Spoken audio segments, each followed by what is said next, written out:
my name is Alicia Bryant. I am the founder and CEO of the Jailynn Amani Foundation Incorporated. And you're watching Hill Green TV. Hey, what's up everybody? It's your girl Hill Green for Hill Green TV. You know me. And this is a special edition coming to you in the name of the Jailynn Amani Foundation.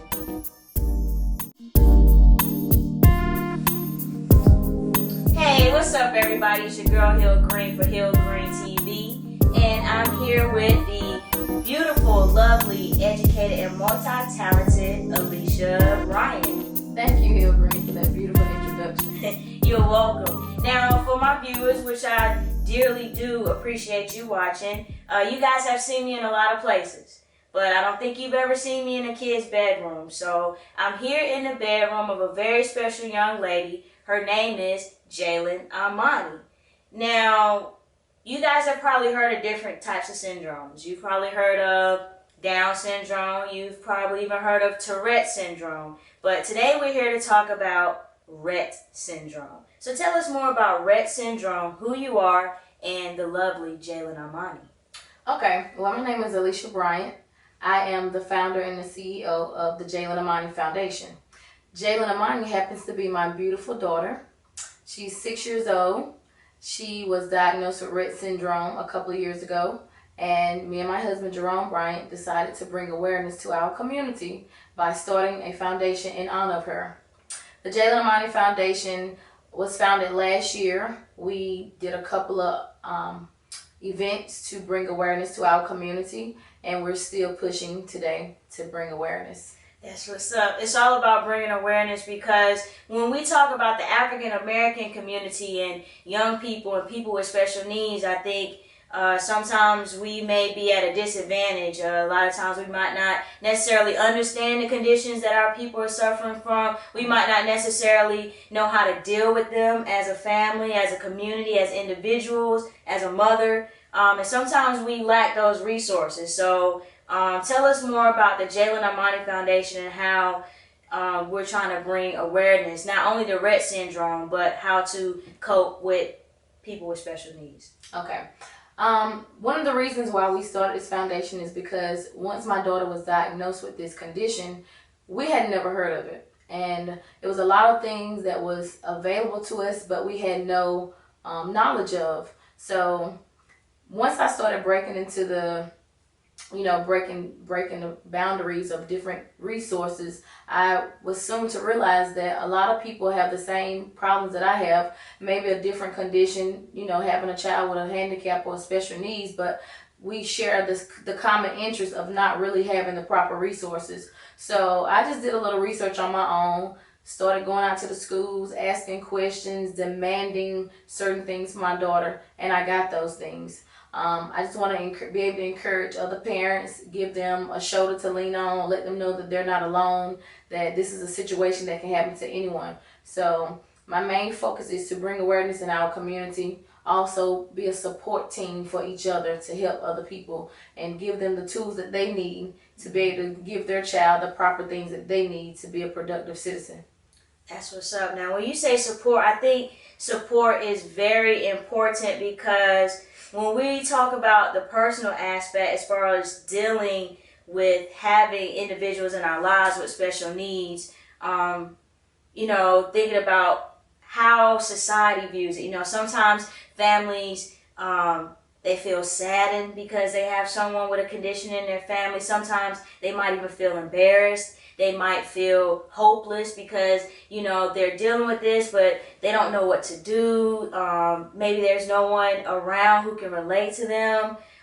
So tell us from your perspective, you and your husband's perspective, how you deal with this emotionally, financially, and, overall, how do you all support each other in this? Well, I can say for me, my mom and my husband has been the biggest support system for me. I will say in the beginning it was very hard. At moments I was a little embarrassed, not of my child, but of the situation. Like, I was one of the teenagers that really wasn't out there like that. I wasn't promiscuous. I did everything by the book, so I thought, go to college, get a good job, get married, buy the house before you have kids. I did all of these things in order, so I thought. And during my pregnancy, I had a great pregnancy. I thought that my child would be a beautiful, healthy child because I did everything I was supposed to do. I didn't suffer from most of the conditions that a lot of pregnant women suffer from, like the diabetes, the high blood pressure, the having to go on bed rest, and all that type of stuff. Like, I totally did everything by the book. I took my folic acid. I drank plenty of water. So for me to deliver a baby that was beautiful and healthy, and then to get a bomb dropped on me a couple of years later stating that, okay, she's handicapped, she's going to be delayed for the rest of her life, she's going to be considered or labeled retarded, that was very hard for me. That was very hard for me. Like I said, my husband and my mom was very supportive. We all took I could just say it's been a long, hard road for all of us. Not only was my daughter diagnosed with Rett Syndrome, but before the Rett Syndrome situation, she was diagnosed with a condition called the Chiari Malformation. Now, the Chiari Malformation is when your skull is underdeveloped and it's crushing your brain. So my daughter was having these tantrums, and we could tell that she was in pain. So once we got the MRI done, we realized that something else was going on with her. So she had to have surgery immediately.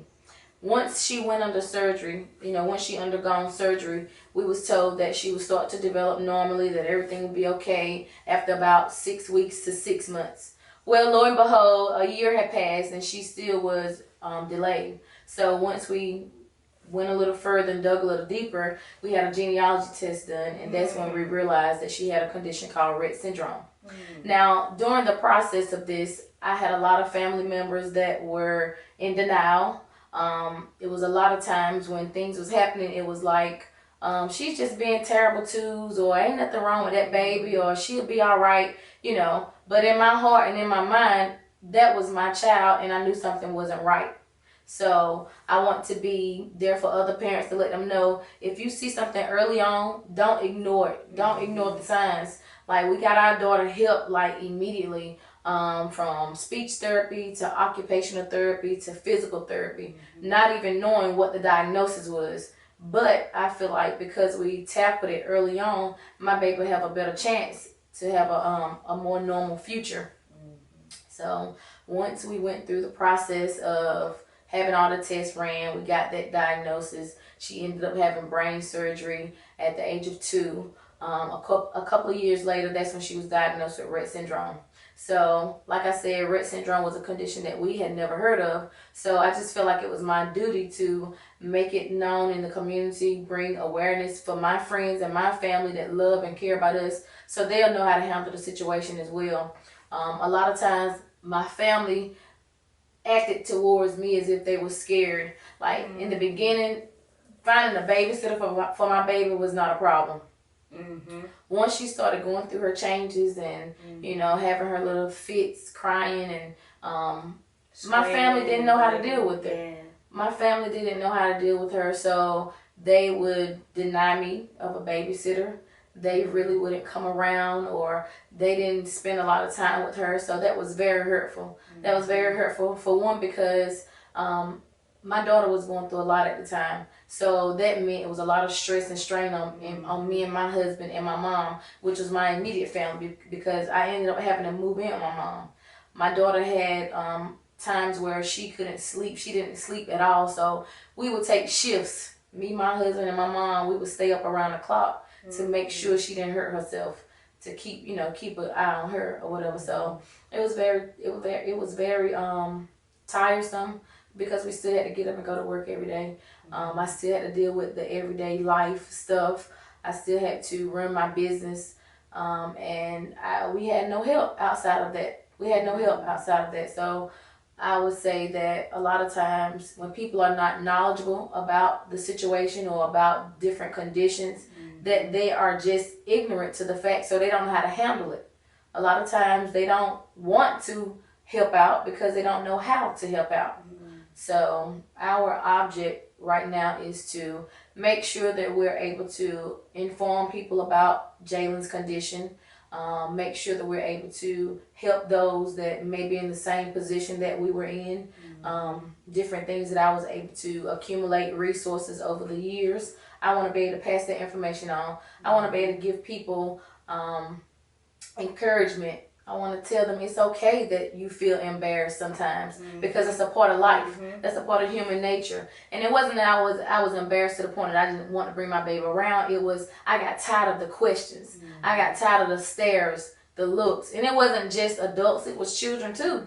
You know, little kids will come up and say, "What's wrong with her? Why she not talking? Or why she's looking like that?" You know, so it was very hard. But with prayer, with my parents, with my husband, it's been a long journey, but we're gonna make it.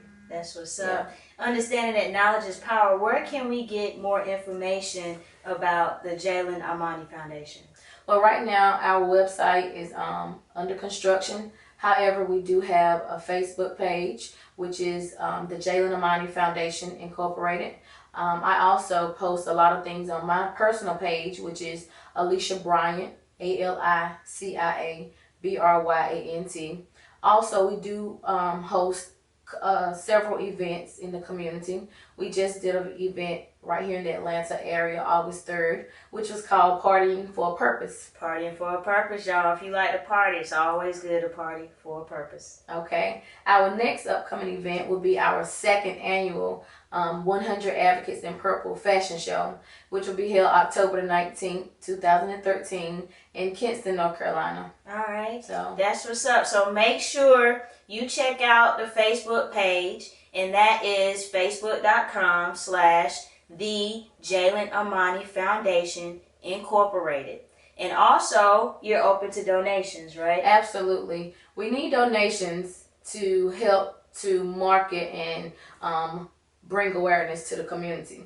A lot of times people say, well, what does the money go towards? Well, the money goes towards research for Rett Syndrome, but it also goes towards the community in order to bring awareness and have events in the community. It takes money. It takes revenue. So if someone's interested in donating, where do they go? How do they donate to the Jailynn Amani Foundation? Well, we have a PayPal account where you can donate at the PayPal account, which will be paypal.com, and you'll put in the email address, which is jailynn.amani@yahoo.com. That's JAILYNN.AMANI@yahoo.com. All right, that's what's up. We're going to wrap it up for this segment right here. Thanks for tuning in. The Jailynn Amani Foundation Incorporated is in full effect, bringing awareness to Rett Syndrome and helping those families with special needs. We'll be right back. Hill Green TV, Alicia Bryant, holding it down. Hill Green TV, baby. Baby.